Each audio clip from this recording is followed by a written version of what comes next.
हम औरंगी टाउन के ही मुख्तलिफ इलाकों में घूम रहे हैं और आपको बताएं कि जैसे कि हमने पहले भी आपसे जिक्र किया कि औरंगी टाउन के मुख्तलिफ इलाके जो हैं वो गंजान आबाद हैं और यहाँ अगर कोई वारदात हो जाती है उसके बाद पुलिस की नफरी वहाँ कैसे पहुँचती है ये भी आपको दिखाएंगे। इस वक्त हम भी जो है वो पुलिस की नफरी के साथ जो है वो मौजूद हैं। मेरे कैमरामैन अदनान हैदर अगर आपको दिखाएँ कि हम उस स्पॉट पर पहुँच रहे हैं जिस स्पॉट पर ये वारदात रिपोर्ट हुई औरंगी टाउन के एक इलाके के अंदर, और ये वारदात रिपोर्ट होने के बाद उस मुलजमान तक पुलिस कैसे पहुँची, कैसे कार्रवाई की। इन इलाकों के अंदर बिलखुसूस हमने देखा है कि मुख्तलिफ जो गलियां हों या फिर मेन रोड्स हों वहाँ जो है वो कैमरे भी जो है वो CCTV फुटेज नहीं मिलती है पुलिस को। इस हवाले से भी तफ्तीश में जो है वो कोई बहुत ज़्यादा बेहतरी पुलिस को साबित नहीं होती है। मज़ीद आगे चलते हैं, आगे चल के भी इस हवाले से बात करते हैं, जबकि पुलिस से भी जानने की कोशिश करेंगे कि आया वो इन इलाकों के अंदर कार्रवाइयों को कैसे यकीनी बनाते हैं, मुलजमान को कैसे फिर गिरफ्तार करते हैं। इस हवाले से हमारे साथ रहिए।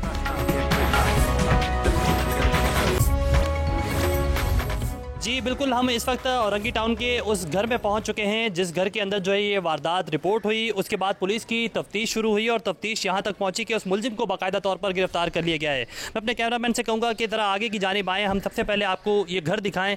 इस घर के जो है वो ऊपर इस फ्लोर के ऊपर जो है ये वारदात रिपोर्ट हुई जिसमें एक शख्स ने जो है वो जो इन्हीं का रिश्तेदार था उसने अटैम्प्ट किया। अटैम्प्ट करने के बाद एक बच्चा जो है वो इसमें जाँ बाक हुआ, जबकि एक बच्ची ज़ख्मी हुई है। वो बच्ची भी आपको दिखाएंगे। साथ साथ पुलिस की नफरी एक बार फिर इस इलाके के अंदर पहुंची है। पुलिस से भी जानेंगे कि आया उन्होंने इस मुलजिम को कैसे गिरफ्तार किया और ये वारदात कैसे रिपोर्ट हुई, इस हवाले से भी जानेंगे। हमारे साथ मौजूद हैं SHO औरंगी अरशद खान साहब। बताइएगा कि कैसे इस मुलजिम को गिरफ्तार किया और कैसे आपको ये वाक़या रिपोर्ट हुआ, इब्तदाई तौर पर क्या हुआ? ये चंद रोज़ पहले मेरे पास इसी घर में एक वाक़या हुआ। उसमें एक लेडी और 2 बच्चे जो है फ़िलहाल फिलफोर ज़ख्मी थे, लेकिन जब उनको हॉस्पिटल पहुंचाया तो एक बच्चा 10 साल का जिसका नाम हमें सुभान मालूम हुआ, वो बच्चा ज़ख्मों की ताब ना लाते हुए बेचारा फौत हो गया। और जो लेडी थी और एक बच्ची थी, वो बच्ची भी मौजूद है यहीं पर हमारे साथ ही है। वो बच्ची और वो लेडी काफ़ी ज़ख्मी थी। जब हम वहाँ पहुँचे हमने तफ्तीश का आगाज़ किया तो कुछ चीज़ें ऐसी थीं जो कि आइडेंटिफाई हुई तो वो घर की तरफ ही आ रही थी। फिर हमारे SSP साहब वेस्ट जनाब तारिक मस्तूई साहब ने एक टीम तश्कील दी। टेक्निकल बुनियादों पे हमने मुख्तलिफ़ जगहों पर रेड्स किए। तो फिलफौर हमें 2 दिन तो कोई कामयाबी नहीं हुई, लेकिन तीसरे दिन हमने एक कामयाब कार्रवाई में मुलजिम को जो है गिरफ़्तार किया और उसको फर्दर इंट्रोगेट किया और जो भी उसका तरीका वारदात था और जो लोग थे उसके साथ आया, वो अकेला आया या कोई और भी था। फ़िलहाल उस वक्त हमें ऐसा महसूस हो रहा था कि इसने अकेले ये काम नहीं किया, लेकिन जब चीज़ें आइडेंटिफाई हुई उसको हमने तफ्तीश के दायरे में लेके आया, उसको इंट्रोगेट किया प्रॉपर, तो उसने बताया कि वो अकेला ही आया और ये सारी कार्रवाई जो है उसने अकेले ही यहाँ सर अंजाम दी। मुलजिम इस घर में जब आया तो घर के अंदर कितने लोग मौजूद थे और कैसे जो है वो आया, लोग मौजूद थे भी या नहीं थे, और उसने ये तमाम तर वारदात जाने में की अनजाने में की या ये यहाँ से खौफ के मारे भागने के दौरान जो है वो ये वाक़या रिपोर्ट हुआ? इसमें सर ऐसा है कि मुलजिम जो है वो प्री प्लान था, वो माइंड मेकअप करके आया, जो भी उसने करना था वो सोच के आया, समझ के आया। और उस वक्त जब वो यहाँ आया है तो लेडी थी घर पर और 3 बच्चे थे ग़ालिबन घर पर ना, 5 बच्चे थे घर पर। तो उसमें ये बच्चे बड़े थे, समझदार थे। उसने जब दस्तंदाजी की लेडीज़ के साथ तो उसको इस शुबा था कि बच्चे मुझे पहचानते हैं और ये बताएंगे, आइडेंटिफाई करेंगे। तो उसने अपनी शनाख्त को छुपाने के लिए या इस मसले को जो है इधर ही ख़त्म करने के लिए उसने कोशिश की कि बच्चों पर उसने हमला किया और उनको भी ज़ख्मी किया ताकि कोई उसका नाम ना ले, कोई इसके बारे में बताए नहीं। ठीक हो गया। बिल्कुल इस वाक़े के अंदर जो है वो एक ख़ातून ज़ख्मी हुई, एक बच्ची जो है वो ज़ख्मी हुई और एक बच्चा जो है वो इस वाक़े के अंदर जाँ बाक हुआ। जो ज़ख्मी बच्ची है वो भी आपको दिखाएंगे कि आप देख सकते हैं कि उसके ज़ख़म जो हैं वो कितने गहरे हैं, जबकि उस बच्ची के जो वालिद हैं उनसे भी थोड़ी सी बात करने की कोशिश करेंगे कैसे ये वाक़या रिपोर्ट हुआ। उसके बाद आपने इस वाक़े का मुकदमा दर्ज करवाया, पुलिस की तफ्तीश से अब तक जो तफ्तीश हुई है उससे मुतमईन हैं या नहीं हैं? अक्सर इस तरह के वाक़यात के बाद जो मुद्दई होते हैं वो वापस बैकअप हो जाते हैं, तो आप इस केस को किस हद तक परसू करेंगे, क्या कहेंगे? मेरी तो गुजारिश यही है कि जैसे मेरे बच्चे के साथ हुआ तो मैं चाहता हूँ उसके साथ भी वही हो। सज़ाए मौत का अपील करता हूँ मैं तो यही। बाकी पुलिस माशाल्लाह से बेहतरीन काम कर रही है। हमारे वज़ीर आला, वज़ीर दाखिला सब ने माशाल्लाह बहुत सपोर्ट करा हमें। कितने बच्चे हैं आपके, और इस बच्ची को इतना गहरा ज़ख़म आया है, इस हवाले से भी थोड़ा सा बताइएगा। और जब आपको ये वाक़या पता चला तो उसके बाद आपने क्या रिएक्शन किया? पुलिस को इन्फॉर्म किया या पहले घर आए, या फिर आप घर से बाहर थे? कहाँ थे, क्या काम करते हैं आप? मैं प्राइवेट जॉब है मेरी, तो ये वेल्डिंग का काम करता हूँ। हमारी साइट कोरंगी में चल रही थी, तो अहले मोहल्ला में से किसी की कॉल आती है कि आपके घर में बच्चों की गर्दन काट दी गई है। तो वहाँ से मैं बाहर निकलता हूँ बाइक पे, तो पता चलता है कि अब्बासी शहीद हॉस्पिटल लेके चले गए। तो मैं वहाँ जाके देखता तो ये बच्ची को मेरे एदियों वाला लेके जा रहा था अकेले। तो मैंने उससे छीन के बोला कहाँ ले, बोला इसको रेफ़र करा है जीना हॉस्पिटल। तो मैंने उसकी गोद से लेके इसको एम्बुलेंस में डाला और जीना रेफ़र यानी जीना के लिए निकल गए हम लोग। तो वहाँ हमने तिब्बती इमदाद जो है वो करवाई इसकी पूरी। इतने पीछे से बेगम जो थी हमारी वाइफ, उनकी भी बहुत सीरियस हालत थी, तो उनको भी जीना हॉस्पिटल कह रहा, तो वहाँ उनकी भी इमदाद हुई है पूरी। ये जिसने, जो ये मुलजिम है, इसने क्यों ये इस तरह का इंसिडेंट किया, और आपका उससे रिश्ता क्या है? कैसे ये फिर इस सारी चीज़ों को, कोई फैमिली इन्वॉल्वमेंट हुई आप लोग की अब दोबारा, या फैमिली की तरफ से कोई प्रेशर आया कि इस मामले को ख़त्म किया जाए या क्या किया जाए? ऐसा कोई प्रेशर नहीं आया अभी तक ना। तो हमारे जो बड़े मामू आए थे उन्होंने माशाल्लाह बहुत कोऑपरेट, बोला जैसे जो मुलजिम है वो उसकी सज़ा वही होनी चाहिए जो होनी चाहिए। अभी तक उसके वालिद साहब ने भी कोई अभी तक हमसे रब्ता भी नहीं करा है। बस आपका यही मुतालबा है कि आपको इंसाफ फराम किया जाए और मुलजिम को जो है वो सज़ा मिले? जी, सज़ाए मौत मिले जैसे मेरे बच्चे की हुई है।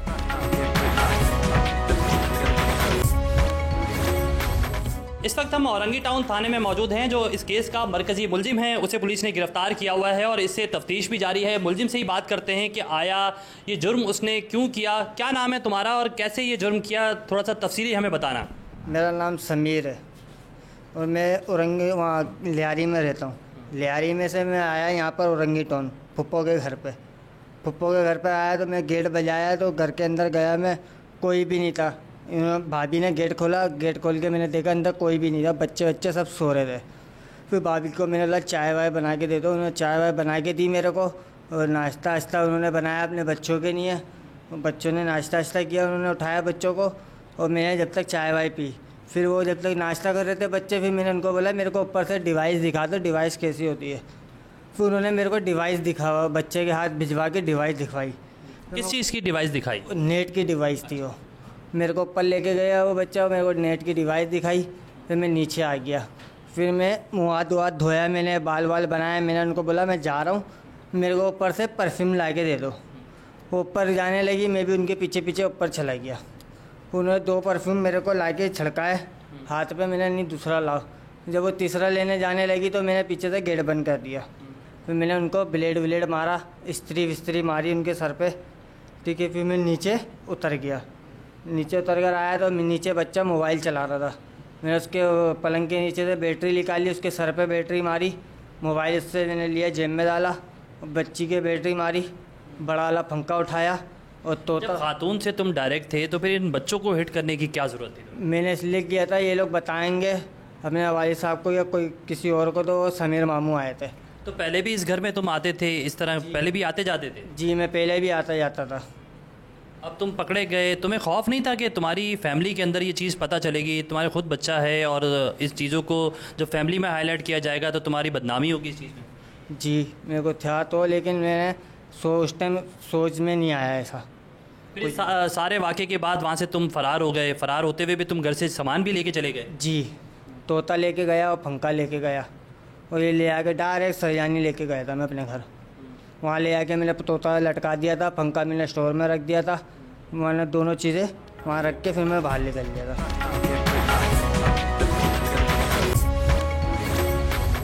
अच्छा जी, अब हम पहुंच चुके हैं एसएसपी वेस्ट के दफ्तर और यहाँ भी जानेंगे कि इस केस के हवाले से तफ्तीशी टीम जो है वो कैसे काम कर रही थी। आया इस मुलजिम को गिरफ्तार कैसे किया गया, मुलजिम के बयान में क्या चीज़ सामने आई, इस हवाले से भी बात करेंगे। हमारे साथ एसएसपी वेस्ट तारिक मस्तोई मौजूद हैं। बहुत शुक्रिया आपका, आपने हमें टाइम दिया। ये बताइएगा कैसे इस मुलजिम तक हम पहुँचे, इब्तदाई तफ्तीश में इसने क्या क्या बताया था आपको? Thank you very much Kashif.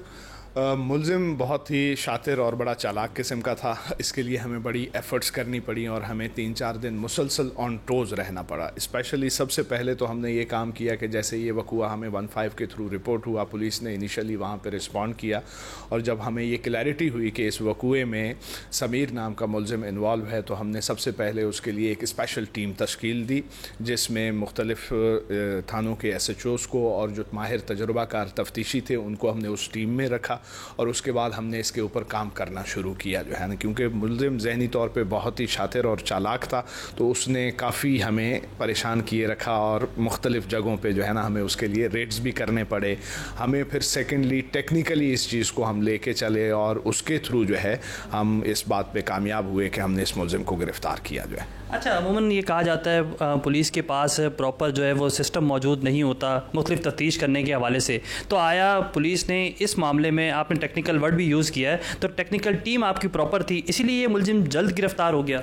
जी नहीं, अल्हम्दुलिल्लाह माजी में कुछ इस तरह के इश्यूज़ ज़रूर थे, लेकिन अब हमारे पास सिंध पुलिस इस हद तक बड़ी वो अच्छी फैसिलिटीज़ हमारे पास टेक्निकली अवेलेबल हैं। जियो फेंसिंग हमारे पास अवेलेबल है, CDRs एंड लोकेशंस और बाकी जो तमाम चीज़ें हैं वो अल्हम्दुलिल्लाह एक अच्छी फैसिलिटी हमारे पास है। और हर दफ्तर में जो है हमारे पास जो है एक बाकायदा टेक्निकल सेक्शन, IT सेक्शन है, जिसके पास जो रेलेवेंट टूल्स एंड गैजेट्स हैं वो हमारे पास अवेलेबल हैं। हमें लोकेटर्स का अल्हम्दुलिल्लाह कोई ऐसा इशू नहीं है और टेक्निकली अब पुलिस बहुत साउंड हो चुकी है। और सेकेंडली हमने IT के बहुत सारे ऐसे इनिशिएटिव जो है ना वो लॉन्च किए गए हैं, जिनके थ्रू हमें पुलिस की तफ्तीश में और मुलजिमान को अरेस्ट करने में अल्हम्दुलिल्लाह काफ़ी आसानी भी होती है और उसमें हमारा कामयाबी का रेशो भी बहुत ज़्यादा है। एविडेंस आपको इब्तदाई तौर पर क्या मिले, क्या कैसे आपको ये पॉइंटेशन हुई कि यही शख्स इसमें मुलविस है, फिर कैसे इसको इंटेरोगेट किया, कोई फ़ोन कॉल इसने की थी, क्या हुआ था? जी बिल्कुल, मुलजिम की दीदा दिलेरी आप इस हद से अंदाज़ा लगाएं कि जब उसने ये वारदात की तो उसके बाद उसने उस खातून के शोहर को फ़ोन करके ख़ुद भी बताया और बड़ी दीदा दिलेरी के साथ कि जी मैं आपके बच्चों को मार के आ रहा हूँ, तो आप जाएँ और जाके अपने घर में देखें। इनिशियली हमें थोड़ी सी परेशानी हो रही थी क्योंकि क्राइम सीन में हमें कुछ ऐसे शवाहिद या ऐसी सूरत हाल नज़र आ रही थी कि शायद यहाँ पर कोई वारदात वगैरह हुई है और ड्यूरिंग डकैती या हाउस रॉबरी ये वक़ूआ हुआ है। लेकिन जब ये फ़ोन कॉल आई हमारे पास तो उससे हमारे पास चीज़ें बड़ी क्लियर होगी। सेकेंडली जो मजरूबा थी, जो ज़ख्मी खातून थी, इसमें जब उससे भी हमने इनिशियली पूछा तो उन्होंने भी इनकी तरफ जो है ना मुलजिम की तरफ निशानदेही की, तो उसके बाद से फिर हमारी टीम्स ने इसके ऊपर वर्कआउट करना शुरू किया और अल्लाह ने हमें कामयाबी दी इसमें। दीगर केसेस की तरह क्या ये मुलजिम भी जल्द रिहा होकर वापस बाहर आ जाएगा? किस तरह का केस आपने इस पर जो है वो दर्ज किया है, क्या सेक्शन उसमें लगाई गई हैं, तफ्तीश को आगे कैसे बढ़ाएंगे? देखें जी, अब इसमें कई दफ़ा पुलिस अपनी तरफ से बहुत बड़ी अच्छी केस फाइल तैयार करती है और क्योंकि ये सेंसिटिव केस है, इसमें एक बच्चा जहाँ बहक भी हुआ जो है, इसमें 1-2 बच्चे ज़ख्मी भी थे और ख़ातून जो है वो भी इसमें ज़ख्मी हुई और इसमें दरअंदाजी जो है ना वो भी हमें महसूस हुआ। तो पुलिस की तरफ से तो बहुत अच्छी तफ्तीश और एक बेहतर केस फाइल बनाई जाएगी।